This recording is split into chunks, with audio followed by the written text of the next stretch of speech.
like 3 or 4 shots.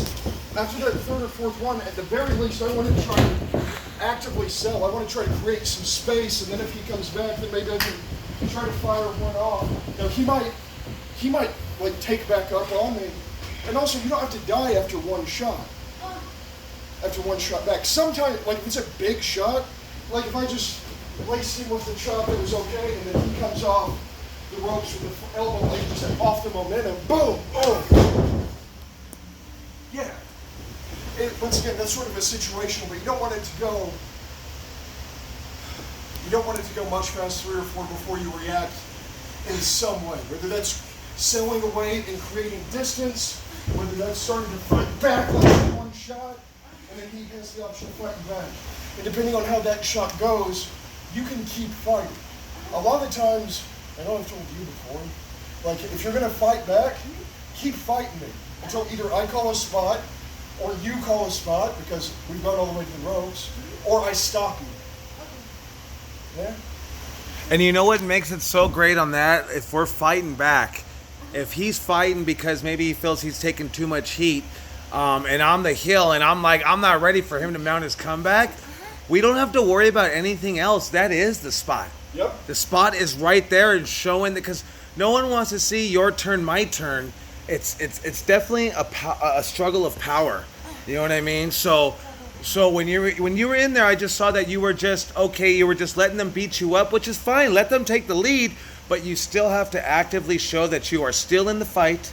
I get it. There's going to come a time where a face is just going to die out and just build that sympathy, and probably that's going to be right before their big comeback. That right.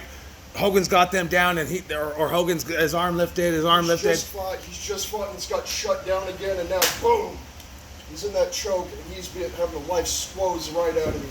I'm using squoze. I don't think it's a word, but Joey's right. Then it's arm down. Like, so if I'm fighting you, and I'm you'll constantly hear me, and these guys that have been in the ring with me, I'll constantly go to pick them up, and I'd say, hit me, fight back, because I want something as opposed to just me do a move, pin you, you get up, me do another move, pick you, pin, you know what I mean? I want to fight and show a struggle, the main thing. So that's the main thing I wanted to see out of you, was just fight back a little bit more. It gives your heel more to work with.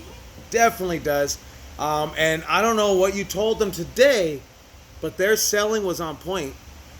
We didn't even cover that. Really?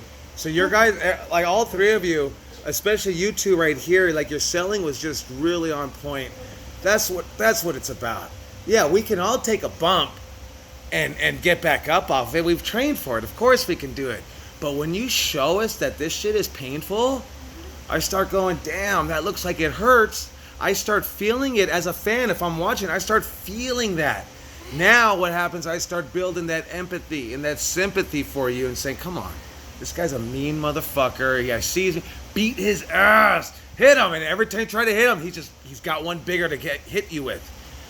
So when you guys were selling really well, like it really made everything mean so much more. Really, it does. It's that less is more shit, and it really counts. Okay? I have a quick question.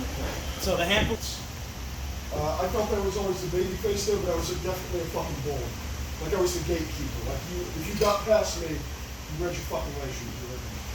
Either way, you're gonna get beat up. I'm gonna get beat up. But a lot of times, like I'd have babyface or heel, whatever their preference was. If I'm picking it up and they're like firing shots in the stomach, well, and I eat them and let it sell more as they're going on, and then maybe if Wasco hits the ropes and I go in the elbow, and then boom. Once he's down, and ideally once he's looked the other way,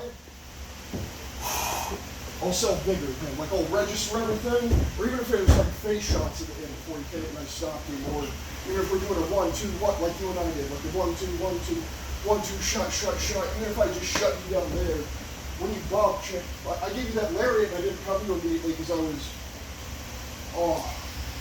because I don't want you to see that you've hurt me. The character, Bateman, doesn't want Helen Rosecrown to know that you've affected me enough.